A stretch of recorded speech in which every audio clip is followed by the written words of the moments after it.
अरविंद घोष के बारे में थोड़ी सी जिक्र करेंगे। अरविंद घोष को लेकर के जेल में गए थे वो भी, और क्या बोलते हैं, थोड़ा सा जो बताएंगे, ज़्यादा ज़रूरत नहीं है। आप जानते होंगे कि वो पौंडीचेरी से उनका कनेक्टिविटी, और विले एक आपको याद हो तो एक उन्होंने आश्रम किया था। जेल से छूटे जब 1908 में, अलीपुर की जेल में बंद थे, वहाँ से छूटे तो अध्यात्म की ओर चले गए, रहे होंगे, ज़्यादा चले गए। फिर वहाँ से पांडिचेरी कूच कर गए, पांडिचेरी में और विले नामक एक आश्रम बनाए, फिर अपना वहीं गुजर बसर चलता रहा। आश्रम का ठीहा समझो। असल में क्या होता है कि जो स्पिरिचुअलिटी होती है वो कई चीज़ों को त्याग देती है, कम ज़्यादा। अब उस ज़माने की स्पिरिचुअलिटी, आज के ज़माने की स्पिरिचुअलिटी में भी अलग अलग विचार आ गए होंगे। आप भी स्पिरिचुअल हैं, मोह माया के साथ, कई चीज़ों के साथ, मतलब अध्यात्मवाद आपके अंदर भी है, लेकिन कई चीज़ों के साथ। कई लोग कई अध्यात्मवाद को ज़्यादा जगह दे देते थे, कई चीज़ें थोड़ी सी साइड में लगा देते थे। तो वो जेल से छूटे, अध्यात्म उन्मुख ज़्यादा हुए, पांडिचेरी चले गए, और विले आश्रम का उन्होंने गठन किया। वही अपना बाकी का जीवन में जो रचनात्मक कार्य हो सकते थे किए। और ये सब कृत्य जो होते हैं बच्चा, वो रचनात्मकता के लिए किया जाता है। असल में हमेशा ध्यान रखो कि जैसे मैं हूँ, एक एज के बाद ना पढ़ा पाऊँगा, ना मैं मतलब मन होगा। बार बार हम कहते रहते हैं ना कि हमको शरीर उठा के क्लास में लाती है, शरीर उठा के ही दिल्ली ले जाती है, शरीर उठा के ही जहाँ भी जाना चाहें आप, शरीर ही ले जाती है। और आपने ही ने सुना होगा, आत्मा अमर है, मरती ही नहीं है। असल में इस शरीर जो है धीरे धीरे उस आत्मा का बोझ सहने लायक नहीं रहती है, तो मतलबी होती है आत्मा, वो भी निकल जाती है। मतलबी तो हुई ना। जब युवा थे, जवान थे, दौड़ते थे, शरीर मजबूत था, तब आत्मा भी खूब घुस घुस के खाना खाती थी। जब बुढ़ा गए, जर्जर हो गए, बीपी बढ़ गया, लो हो गया, हीमोग्लोबिन गिर गया, लगा कि इसको से सांस दिए दो ना तो ये जिंदा ही नहीं रहेगा, तो चलो अब यहाँ से निकल ही लेते हैं। जैसे कमज़ोर आदमी का लोग साथ छोड़ देते हैं, है ना, वैसे ही कमज़ोर शरीर का साथ जो है आत्मा छोड़ देती है। ठीक है। तो वक्त के साथ चाहे कोई भी काम आप किए हो, एक समय शरीर तो कमज़ोर होता ही है, इसमें कोई दुविधा नहीं। और ये अरबपति करोड़पति का खेल नहीं है, ये शरीर का अपना साइंस है। बॉडी से कैल्शियम मतलब हड्डियों से घिसेगा ही, कुछ भी खाएंगे सब नहीं पचेगा, कुछ शरीर को लगेगा नहीं, बदहजमी हो जाएगी, बीमारी आ जाएगी 20 तरीके का, और एक दिन धीरे धीरे शरीर जो है उम्र के साथ जर्जर हो जाता है। तो जब एज घटने लगती है, मतलब कम रह जाती है, तो आदमी रचनात्मकता की ओर जाता ही है। अध्यात्म एक आवाज़ है, असल में वो पुकारता ही है। तो बचपन में, जवानी में तो हम नहीं सुनते इतना, उस आवाज़ को कहीं से आहट आई या तो अनसुना कर दिए।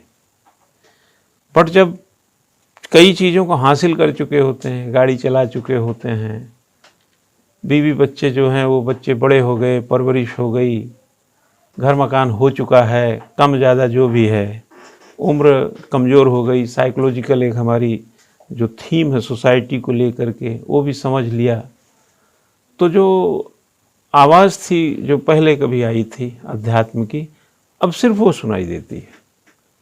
तो लोग गीता पढ़ने लगेंगे, रामायण पढ़ने लगेंगे, अच्छे अच्छे चरित्र की चीज़ें पढ़ने लगते हैं। वो दरअसल सब पढ़ चुके होते हैं। देखो ना अखबार में, अरे यार वही खबर रहती है, अरे वही मार काट मचा हुआ है। तो कई बड़े बुजुर्ग जो ऐसे होते हैं वो अखबार में कहते हैं क्या पढ़ना है, इसमें क्या है। वो पता चले वो गीता लेके पढ़ रहे हैं, वो कोई हनुमान चालीसा पढ़ रहे हैं, जवानी में भी उनके हनुमान चालीसा था, लेकिन उस समय आहट को अनसुना किया जाता था, क्यों एक्टिव एज थी, उम्र थी, रचनात्मकता उतनी नहीं आती है।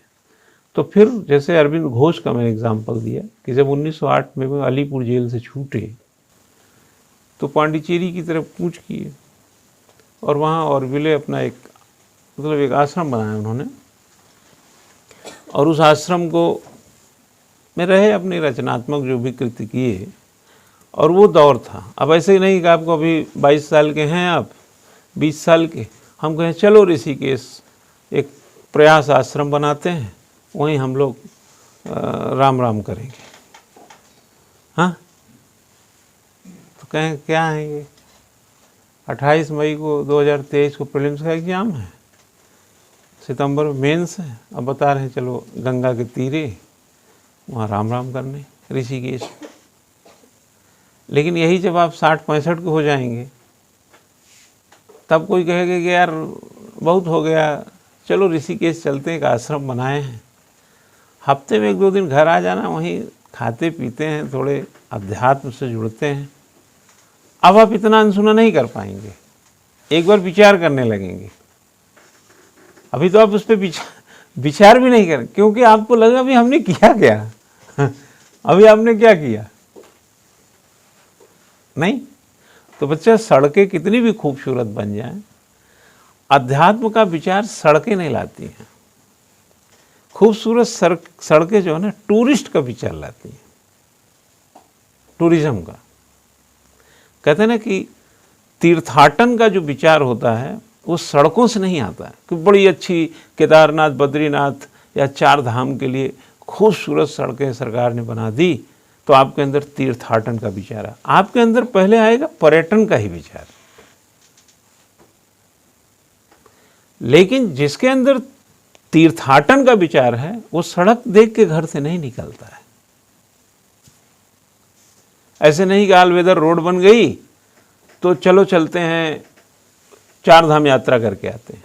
नहीं, 4 धाम यात्रा अगर करने का मन हो गया है तो ऑल वेदर रोड नहीं, पगडंडी पे भी चलने के लिए तैयार हो जाए।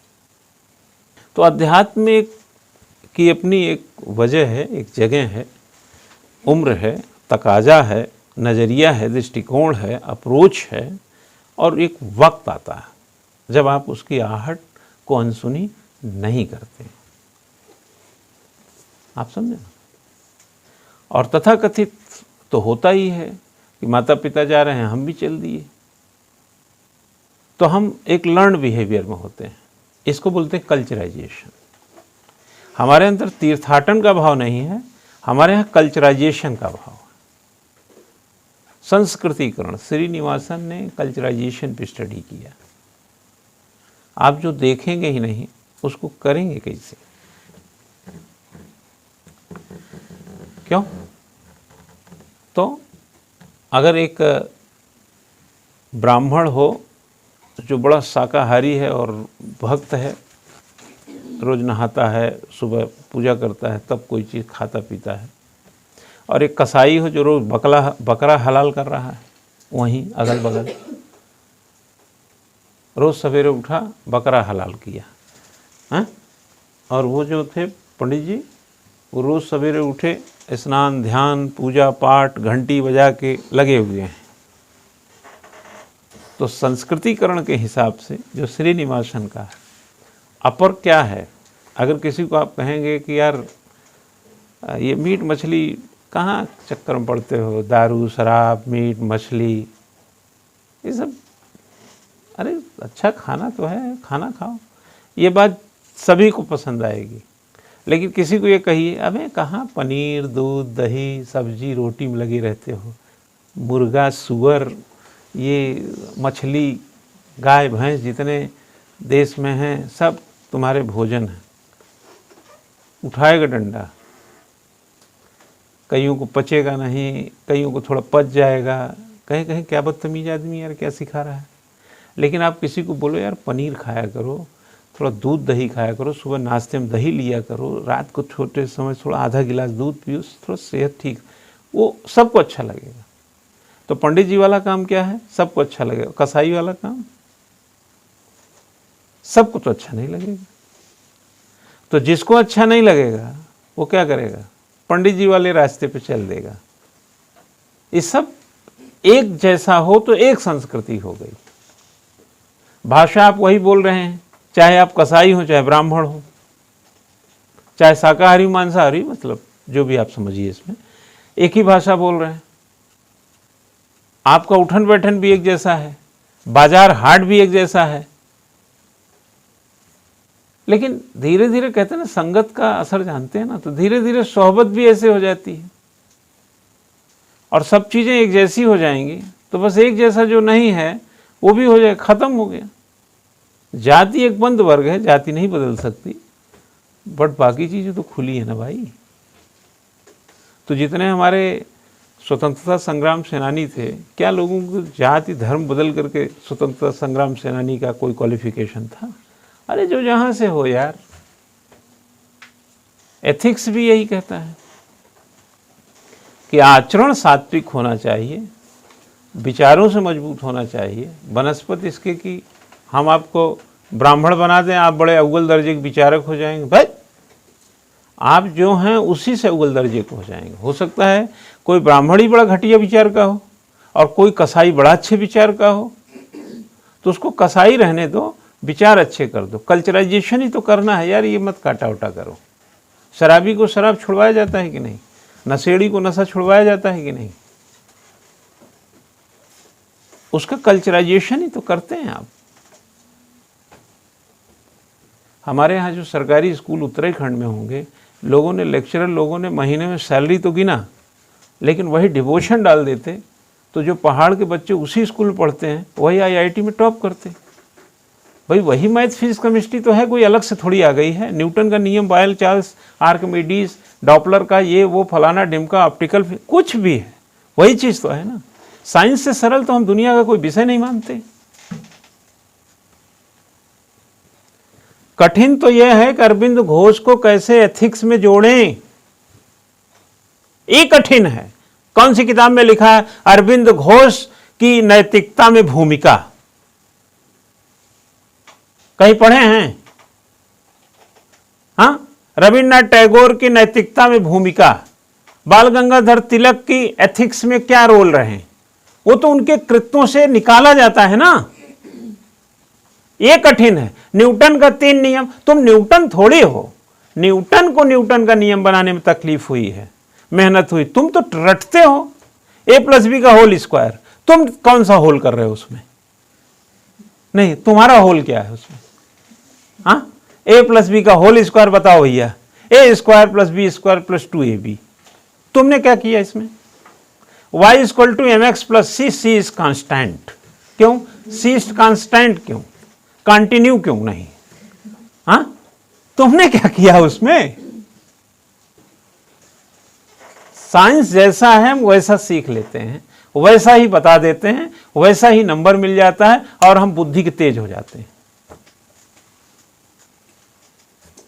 अरविंद घोष जैसे थे हम वैसा नहीं बता पाते, उनको एथिक्स में जोड़ने की कोशिश करते। कोई एंगल पकड़ेंगे अध्यात्म से, कहीं कुछ से। जैसे बाल गंगाधर तिलक का जन्म सिद्ध स्वतंत्रता मेरा जन्म सिद्ध अधिकार है। बताइए, इसी एक लाइन को पकड़कर आप सिर्फ इतना जानते होंगे, स्वतंत्रता मेरा जन्म सिद्ध अधिकार है, ये बाल गंगाधर तिलक ने कहा, प्री में आएगा तो लगा देंगे टिक। हम इसी पर पूरा लेक्चर देकर उसको एथिक्स से जोड़ दिए।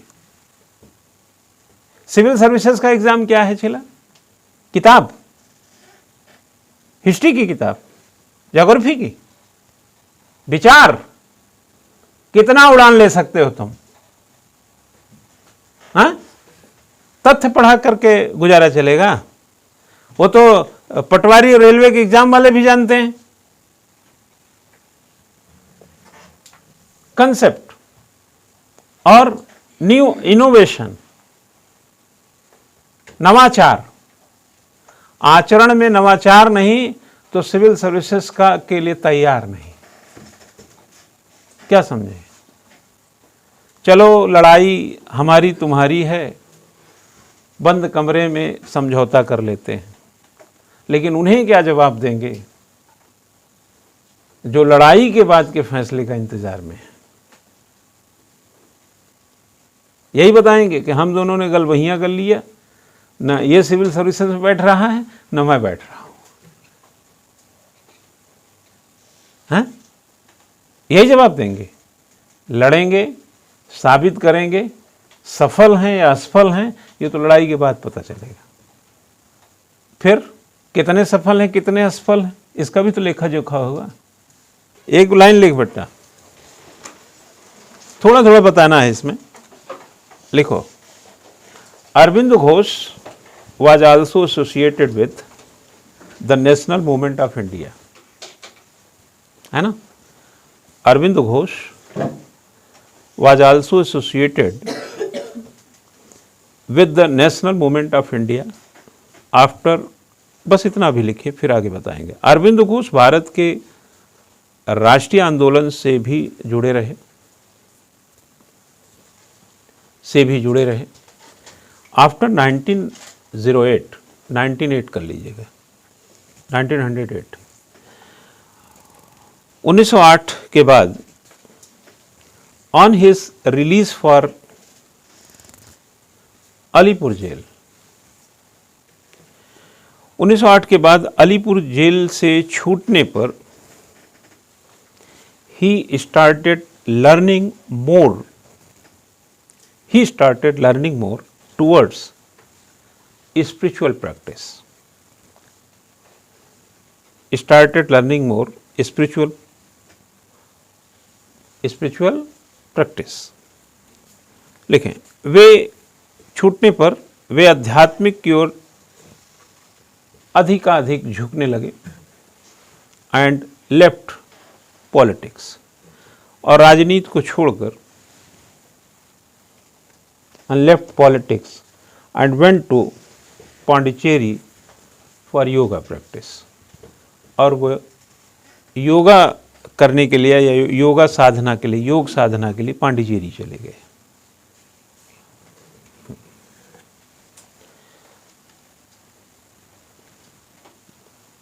ठीक है। He establish an ashram in Pondicherry by the name of Orville. Pondicherry में उन्होंने एक ओरविले नामक आश्रम की स्थापना की। ठीक है ना? He started making efforts for the transformation of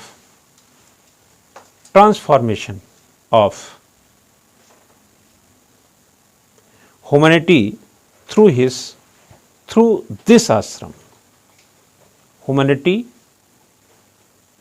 this ashram. वे आश्रम के द्वारा मानवता के परिवर्तन के लिए प्रयास करने लगे।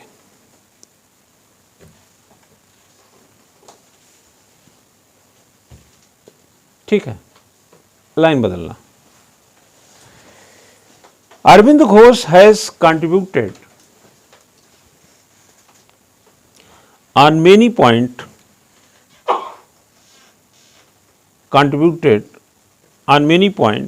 at the ideological level. Arvind Ghosh का वैचारिक स्तर पर कई बिंदुओं पर योगदान है। वैचारिक स्तर पर कई बिंदुओं पर योगदान है।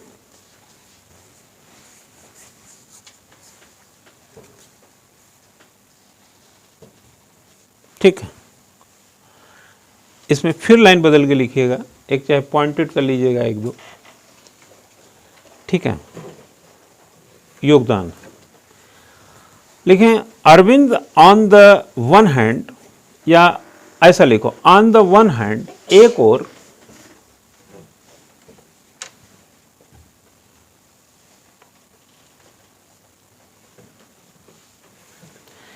रिसीव्ड, ऐसा करो यार, रिसीव्ड वर्ड यहां ठीक नहीं, रिवाइज्ड वर्ड लिखो।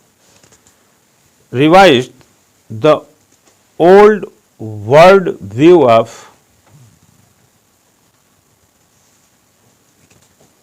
अद्वैत वेदांत।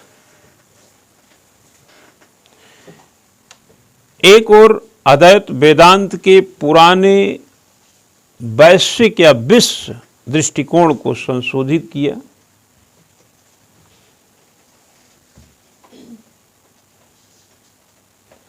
है ना, रिवाइज्ड किया।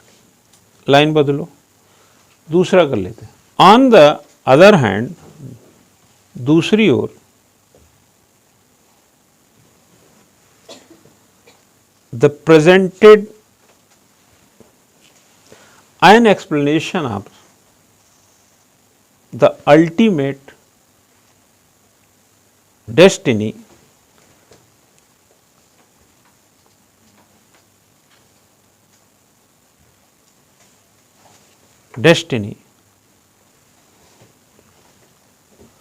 and योग। दूसरी तरफ उन्होंने मनुष्य के अंतिम नियति और योग की ऐसी व्याख्या प्रस्तुत की। अगर ऐसा है तो योग ऑफ मैन लिख लीजिएगा, destiny and yoga of man.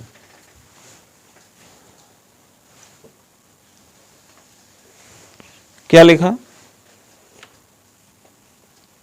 ठीक है ना। विद्युत्ता को भी अद्वैत क्या लिखा है आपने, ऐसी व्याख्या की जो पहले से भिन्न थी, which was different from earlier, which was different from earlier, जो पहले से भिन्न थी।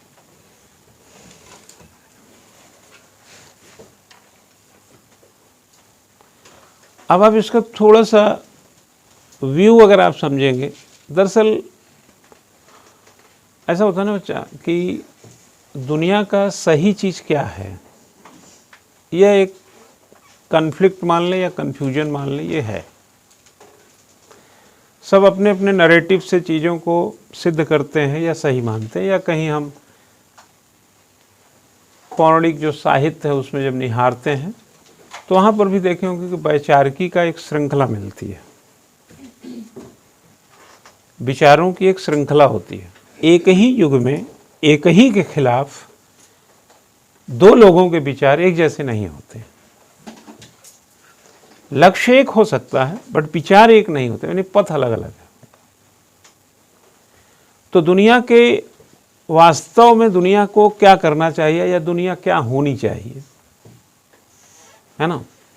जैसे कहते हैं ना कि क्या होना चाहिए और क्या है, जैसे अगर दो वर्ड पे जाएं कि क्या होना चाहिए और क्या है। जैसे आप घर में जाएं और आप कहें कि मटर पनीर की सब्ज़ी होनी चाहिए, पराठा होना चाहिए, पुलाव होना चाहिए, है ना, खीर होना चाहिए, पकौड़ी भी होनी चाहिए, चटनी भी होनी चाहिए, जो भी आपको समझ में आ रहा है ये सब होना चाहिए। ये तो हो गए होना चाहिए ना। और है क्या, ये तो होना चाहिए, क्या है। तो उधर से माँ की आवाज़ आएगी, ऐसा है कद्दू की सब्जी रखी, गरम कर ले,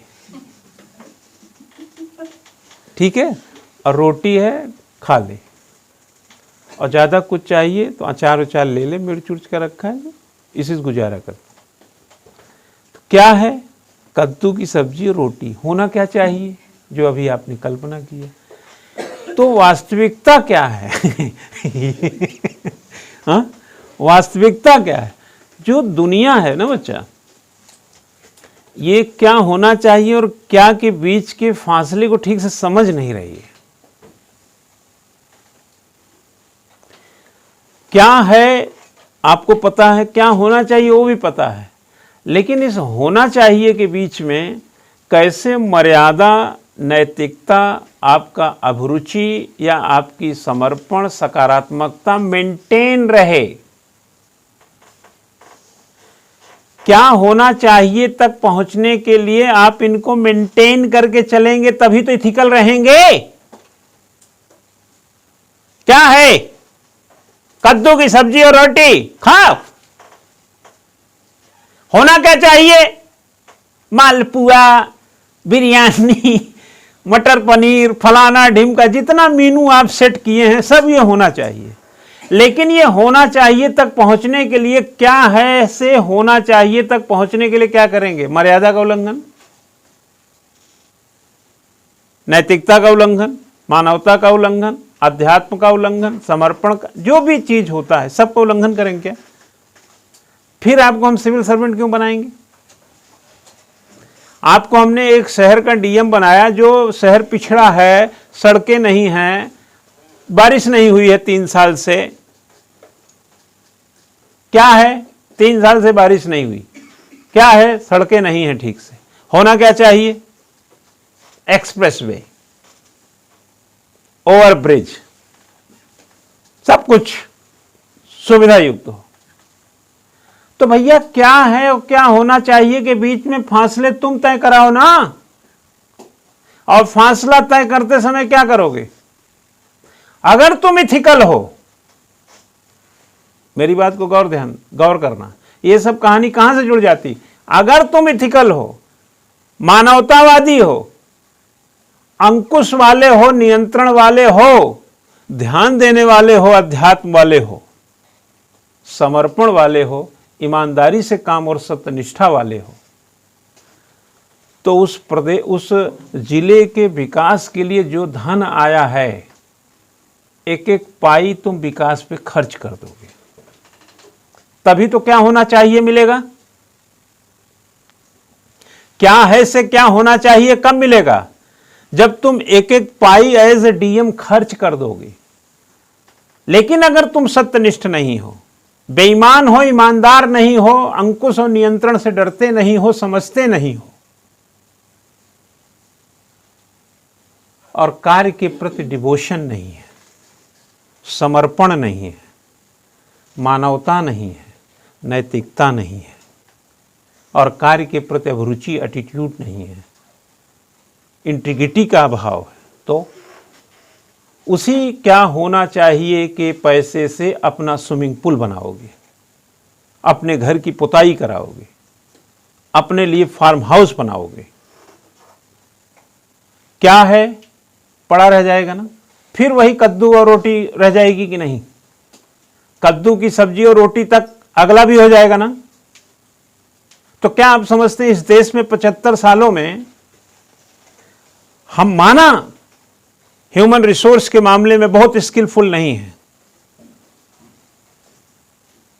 लेकिन क्या जो विकास आज की तारीख में है, अगर गड़बड़ियां और घोटाले और आर्थिक नुकसान बिना पहुंचाए देश आगे बढ़ाया गया होता, तो हम लोग जिस अवस्था में हैं कि अच्छे खा पी के कपड़ा लत्ता पहन के शहर में रहते हैं, घर मकान गाड़ी में चलते हैं, वो गांव के लोग, वो मुख्यधारा से कटे लोग जो आज पाई पाई के तबाह हैं, जो भूखमरी के कगार पे रहते हैं, गरीबी रेखा के नीचे हैं, उस पैसे से उनको उठाया जा सकता था कि नहीं? तो गलती किसकी है? उनको क्या है में रखा कि नहीं? उनके लिए कद्दू की सब्जी और वही रोटी मिली कि नहीं? और हम लोग होटल में बिरयानी काट रहे हैं। ये किसकी गलतियों का नतीजा है? ये असंतुलन कहां से व्याप्त हुआ? जब विकास का पैसा आपके घर जाने लगा।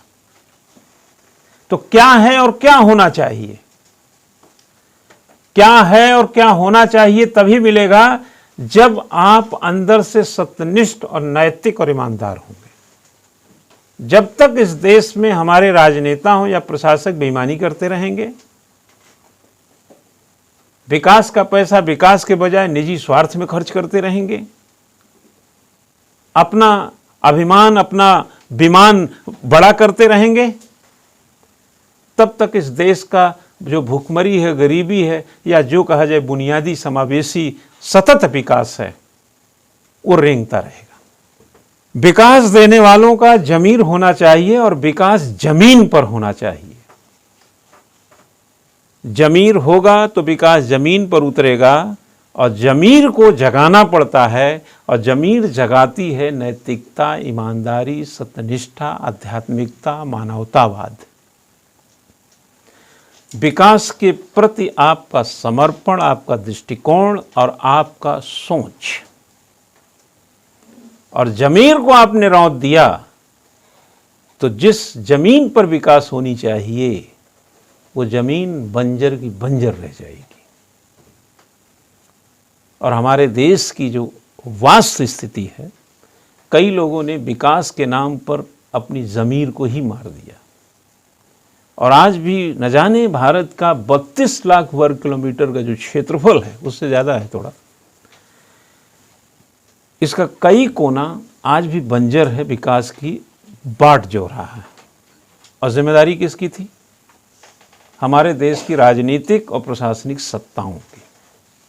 और राजनीतिक और प्रशासनिक सत्ताएं, राजनीतिक का मतलब मैं सरकार की बात कर रहा हूं, प्रशासनिक का मतलब मैं आईएएस ऑफिसरों की बात कर रहा हूं जो प्रशासन, अगर इनके ज़मीर जगे रहेंगे तो देश के हर कोने कोने की ज़मीन का विकास हो जाएगा। और आप नवयुवक हैं, आप सिविल सर्विसेज की तैयारी करते हैं, पीसीएस में जाएंगे, आईएएस में जाएंगे, हम आपको खड़े होकर के पुराने लोग जो थे, जिन्होंने जान लड़ा दिया आज़ादी के लिए और जिन्होंने मर्यादा और जिन्होंने अनुशासन नियंत्रण को कभी रास्ते में भटकने नहीं दिया, उनकी कहानी सुनाकर आपकी नैतिकता, ईमानदारी को जगाने की कोशिश कर रहे हैं। यही कोशिश आप कॉपी में दिखा दीजिएगा तो एग्जामिनर यूपीएससी वाला समझ जाएगा कि आदमी लेने लायक है। और जब आप इस स्तर के सोचते हैं तो यही जब पद पा जाइएगा तो विकास में दिखा दीजिएगा, तो जो लोग आपकी बाट जो रहे हैं कि सूखा पड़ा है, पिछड़े हैं, भुखमरी के कगार पे हैं, गरीबी में हैं, कुछ उनकी भी ज़िंदगी में सुधार हो जाएगा। तो ज़मीन का भी, ज़मीर अगर जगह है तो ज़मीन पर विकास दिखेगा, और ज़मीन पे विकास दिखेगा तो भुखमरी और गरीबी नहीं दिखेगी। क्या समझे? और ये ना दिखे, इसके लिए सबसे पहले क्या होना चाहिए? ज़मीर जगना चाहिए। ज़मीर अब आईएएस बना के क्या जगाएंगे यार, पहले जगा देते हैं। हाँ ठीक है, इसलिए ये पढ़ रहे हैं। तो जो हमने अभी बताया, जो लोग अध्यात्म की ओर गया, जो भी अरविंद घोष की बात कर रहे हैं, वास्तविक दुनिया क्या है? क्या है वास्तविक दुनिया? माल चाटो वास्तविक दुनिया है माल चाटो, मकान बड़ा करो, घर बड़ा करो। हाँ, यही है दुनिया वास्तविक ना? क्या है? क्या ये यही है क्या? हाँ, एक्सप्लॉयटेशन, शोषण, यही है वास्तविक दुनिया। अगर हमारे स्वतंत्रता संग्राम सेनानी जिनको हम पढ़ा रहे हैं वास्तविक दुनिया का यही अर्थ निकाले होते तो हम लोग क्या होते? हाँ, अपने माँ बाप को देखो, तुम्हारे लिए जान लड़ाते हैं कि नहीं लड़ाते हैं? उनकी वास्तविकता को समझो जरा। हाँ, वो थकते नहीं हैं, कर्ज से भी लदे होंगे तब भी वो तुम्हारे लिए एक एक चीज़ के लिए तैयार रहते हैं। क्यों भाई? वास्तविकता वो जानते हैं ना। लेकिन तुम जब बड़े हो जाते हो, पद पे पहुंच जाते हो, तो गरीबों का शोषण करने लगोगे, रिश्वत लेने लगोगे, भ्रष्टाचार मचा दोगे, विकास का पैसा निजी स्वार्थ में खर्च करोगे। क्या तुम समझ पाए निजी दुनिया क्या है? समझ पाए सार्वजनिक दुनिया क्या है? या दुनिया समझ पाए? नहीं समझ पाए। क्या समझे? देखो, ये बच्चा अपने अंदर झांकने की क्षमता सब में नहीं होती है, लेकिन अगर कोई टार्च मार रहा है तो थोड़ा नज़र नीचे कर लो, देख ही लो यार। तो अरविंद घोष टार्च मार रहे हैं कि क्या करना है। तो जरा क्या करना है जरा लिखिएगा। The world view of Advaita Vedanta, the world view of Advaita Vedanta does not accept diversity as real. As real लिखो, वास्तविकता में कह देते हैं। The world view of Advaita Vedanta does not accept diversity as real. लिखो, अद्वैत वेदांत विविधता को वास्तविक नहीं मानने के आगे लिखो, एज रियल।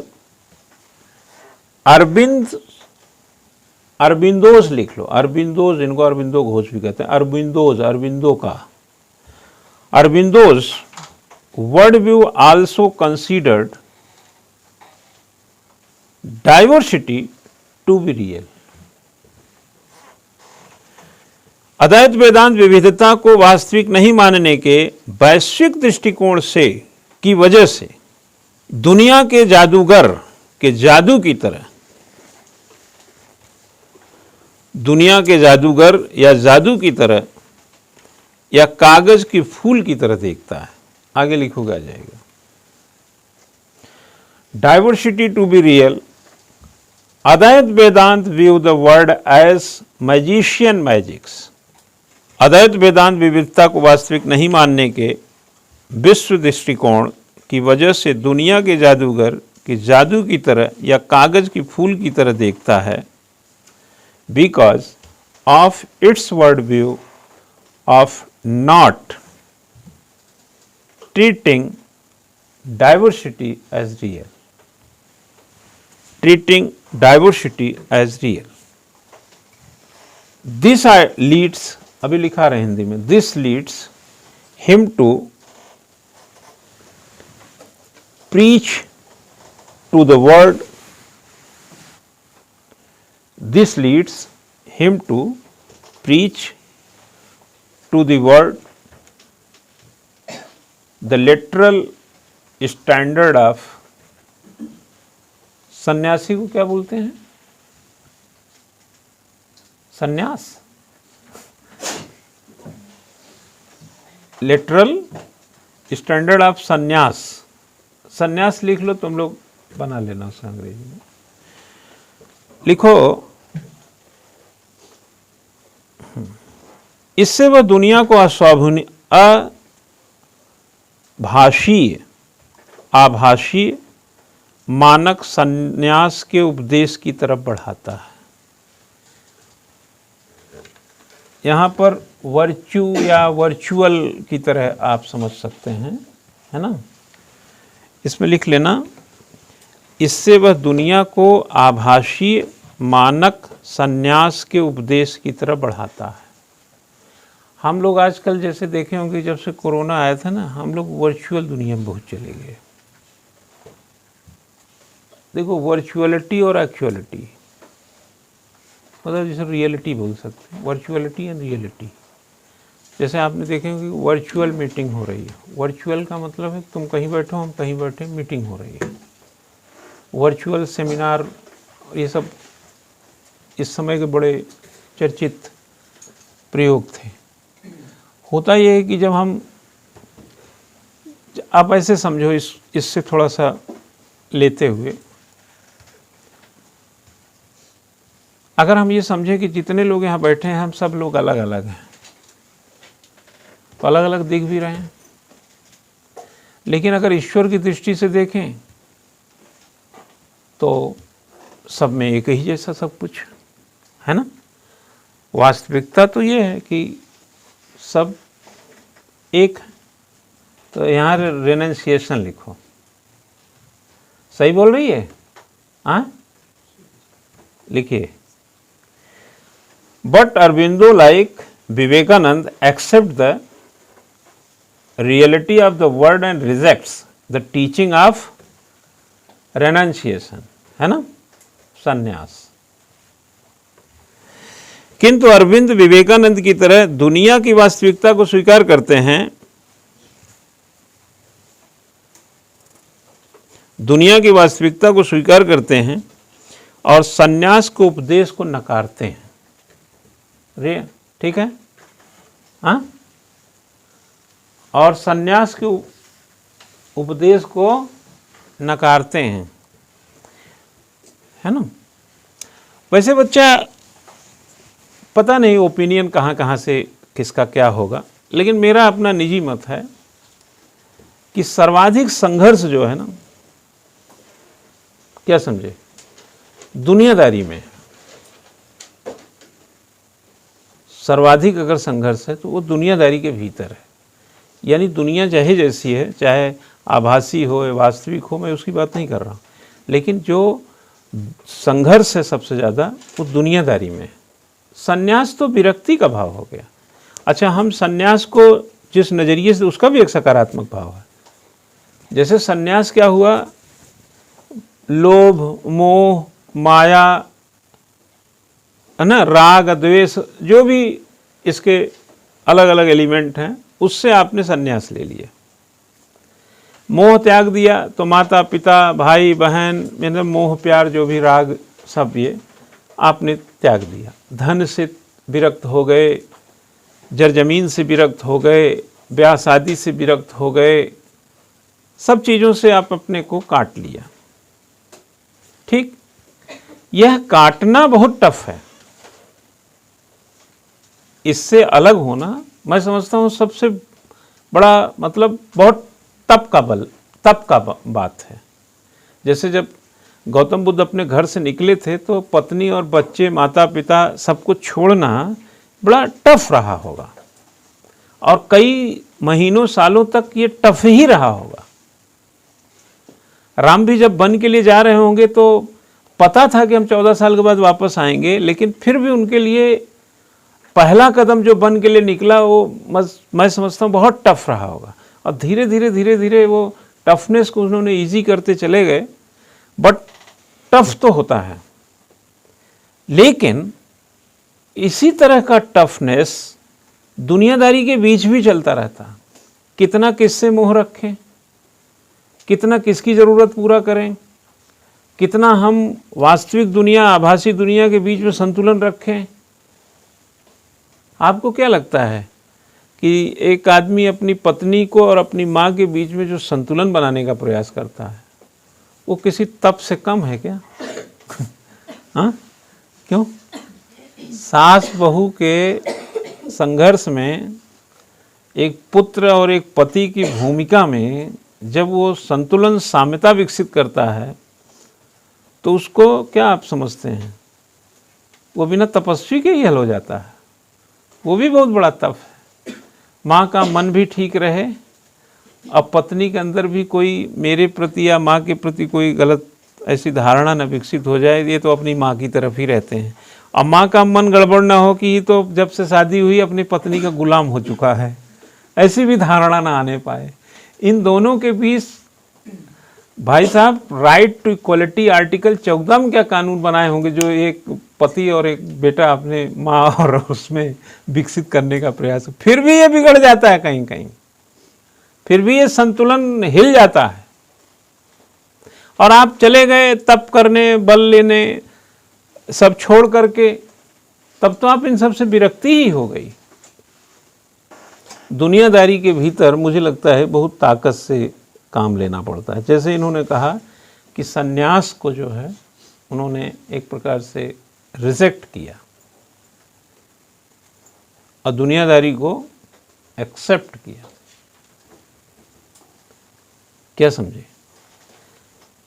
अगर गांधी जी सन्यास ले लेते, हाँ, कि भाई हमें क्या गुलामी, हमें क्या आज़ादी, ये तन तो शाश्वत, आत्मा तो शाश्वत है, अमर है, देह बदलती रहती है, दुनिया आती जाती रहती है, अंग्रेज भी आए हैं चले जाएंगे, वक्त आएगा सब ठीक हो जाएगा। हाँ, तो असहयोग आंदोलन कौन करता? इरविन के सामने बैठ के दिल्ली समझौता कैसे होता है, पूना पैक्ट कैसे होते हैं? पगला गए। इस दुनियादारी के बीच ज़्यादा मेहनत करना पड़ा। ठीक है, लिखें, thus one contribution of Aurobindo's thinking, thus one contribution of Aurobindo's thinking from the social point of view is that he advocated a worldview in which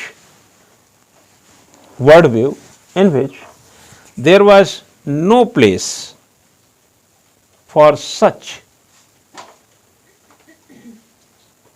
renunciation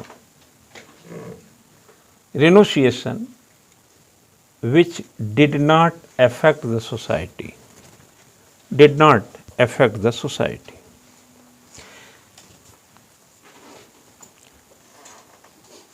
इस प्रकार सामाजिक दृष्टि से अरविंद के चिंतन का योगदान यह है कि,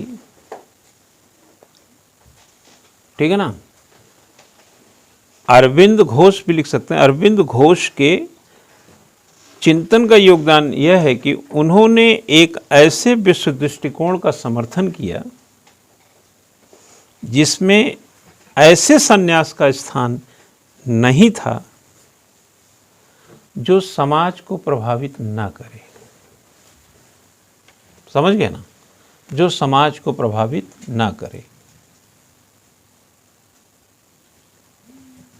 ठीक है, देखिए गौतम बुद्ध ने संन्यास लिया था, महावीर ने भी संन्यास लिया था, है ना, लेकिन समाज प्रभावित था कि नहीं? तो ऐसा संन्यास तो ठीक है। अच्छा, अपने योगी बाबा सन्यासी हैं कि नहीं? लिए ना संन्यास, लेकिन समाज को प्रभावित करते हैं या अप्रभावित रहता है समाज? समाज को प्रभावित, अरे तो पूरी सरकारी चला रहे हैं वो, तो समाज को प्रभावित करते हैं ना। समाज तो छोड़ो, 25 करोड़ लोगों की सरकार चलाते हो, तो समाज को प्रभावित करते हैं ना, तो ऐसा संन्यास ठीक है। ये अरविंद घोष कह रहे हैं। वो संन्यास ठीक नहीं होता जो समाज को ही ना प्रभावित करे। विवेकानंद क्या थे, लेकिन समाज उनसे प्रभावित था कि नहीं? अच्छा है। अरे सन्यासी तो गांधी जी को भी बोल दीजिए, वो सन्यास की दूसरी धारा रही होगी, बट गांधी भी सन्यासी ही थे, सुभाष चंद्र बोस भी सन्यासी थे, भगत सिंह वगैरह सब सन्यासी ही समझो, उस अलग दृष्टि से देखो। अरे जिनको अपनी आजादी ही पसंद हो, माँ बाप घर परिवार सब छोड़ ही दिए ना, तो हो तो गए सन्यासी। ठीक है, जिससे समाज प्रभावित हो वो सन्यासी या वो सन्यास ठीक होता है। पता चला चले गए आप, पता ही नहीं है, आपके योगदान का पता नहीं, आपका समाज का पता नहीं, दुनियादारी का पता नहीं, तो आप रहें ना रहें, क्या फर्क पड़ता है? हाँ? राम 14 बरस के लिए वन चले गए तो क्या थे वो? हाँ, बड़े सन्यासी यार, लेकिन समाज प्रभावित था। क्यों? राक्षसों को मार रहे हैं, सबको ठिकाने लगा रहे हैं, जहां गलतियां हो रही हैं उसको सुधार रहे हैं। तब तो सन्यासी जो है समाज को प्रभावित करे तो ऐसा सन्यास एक्सेप्टेबल है। तो अरविंद घोष इस धारणा के थे। अब जरा आप इसको समझ के देखिए कि इस तरीके की चीज़ से मानव उत्थान का जो धारणा है वो ज़्यादा फायदेमंद होगा कि नहीं? इसीलिए तो आप कहते हैं ना कि योगी जी हैं, मोदी जी हैं, अरे ये किसके लिए कमाएंगे, किसको, भाई इनके आगे पीछे कौन है, किसके मोहमाया के कारण ये करेंगे वगैरह वगैरह। तो यानी कि अगर कोई व्यक्ति मोह माया से मुक्त है, यानी परिवार से जुदा है, अपने को अलग थलग किया है, चाहे सन्यासी के तौर पे या कोई सामाजिक ऐसी एक अपने अंदर एक निहित भाव कर लिया, तो हमारा नज़रिया बदल जाता है कि ये किस लिए है ना। क्यों भाई? यही बात राहुल गांधी के लिए भी बोल दीजिए, वो भी बेचारा 50-51 साल के हैं, न आगे नाथ न पीछे पगाहा। हाँ, सारा भ्रष्टाचार अखिलेश यादव करेंगे। क्यों? जो शादीशुदा है, पत्नी वाला है, बच्चे वाला है, वही करप्शन के पर्याय हो जाएंगे। कई लोग, हमने क्या बोला, गृहस्थ में रह कर के भी सदाचार, आचरण और नैतिकता से ओतप्रोत होते हैं, और कई लोग सन्यास के बावजूद भी दिखाते कुछ हैं, करते कुछ हैं। लिखो, इमेंसिपेशन एंड मुक्ति वाला लिखिए। हाँ लिखो, of the individual.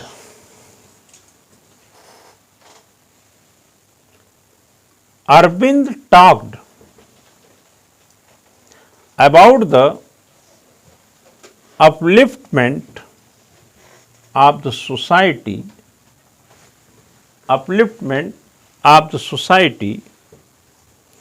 or group, and the welfare of human quantity.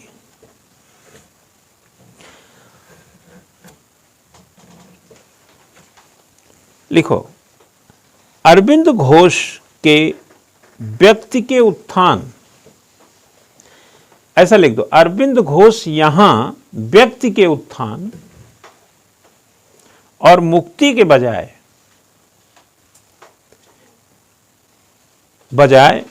समाज के समूह के उत्थान, समाज के, क्या लिखा, समाज या समूह के उत्थान और मानव मात्र की कल्याण की चिंता की है।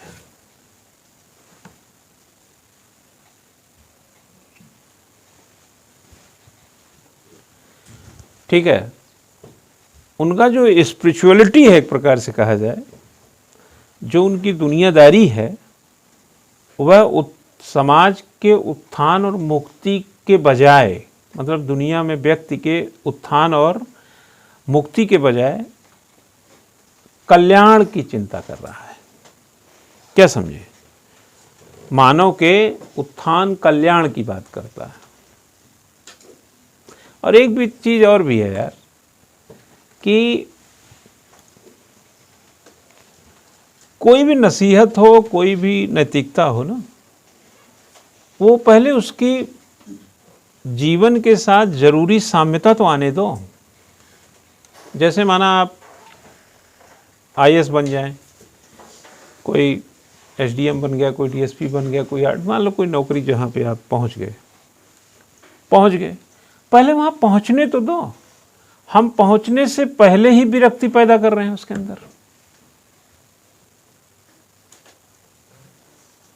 मतलब आप आईएएस नहीं बने हैं और हम बताएं अरे यार आईएएस में भी बड़े झंझट हैं बहुत, कहाँ चक्कर में पड़ रहे हो तुम,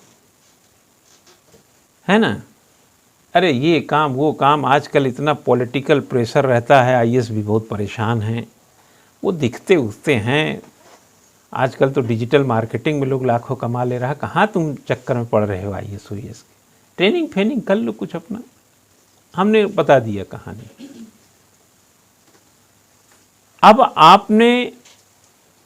हमने क्या किया? आपको उत्थान और मुक्ति, हमने मुक्ति दिला दी प्रिपरेशन से।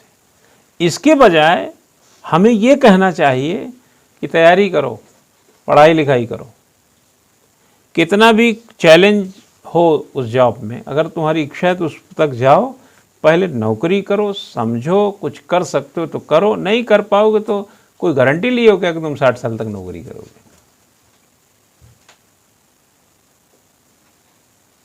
उसको अपने ढंग से मुक्त होने दो ना। क्यों भाई? उसको अपने ढंग से मुक्ति दो ना। हम बिना मतलब के ही उसको मुक्त करने पर तुले। इसके बजाय हम क्या बात करें? आपके कल्याण की बात करें। यही तो कह रहे हैं अरविंद घोष। हाँ, हम आपको सन्यासी बनाएंगे, ऋषिकेश भी ले जाएंगे, लेकिन ऐसा सन्यासी बनाएंगे जो देश, प्रदेश, समाज, समूह सबके लिए उत्थान के काम आए। क्या समझे? ऐसा सन्यासी नहीं बनाएंगे कि सब दुनिया छोड़ करके आप चलिए वहीं राम झूला बैठकर राम राम करिए। ऐसा सन्यासी बनाएंगे कि सड़क आप अच्छी बनाएं, हॉस्पिटल बनाएं, स्कूल बनाएं, कॉलेज बनाएं, गरीबी दूर करें, भूखमरी ना आने दें। ऐसा सन्यासी बनो। यही चाहते हैं अरविंद घोष, और यही किए विवेकानंद। अरविंद घोष लाइक विवेकानंद। ठीक है, अब बताओ इनकी नैतिकता का और अरविंद घोष का गहरा नाता है कि नहीं? कहाँ बात कर गए वो? उत्थान और मानव कल्याण। सारा खेल कहाँ टिका था चेला? उत्थान और मानव कल्याण में। अगर उत्थान और मानव कल्याण हो रहा है और एक सन्यासी है, वो अध्यात्म से प्रेरित है, तो उन्होंने तो कह ही दिया ना। क्यों? उन्होंने कह दिया कि यही करना है।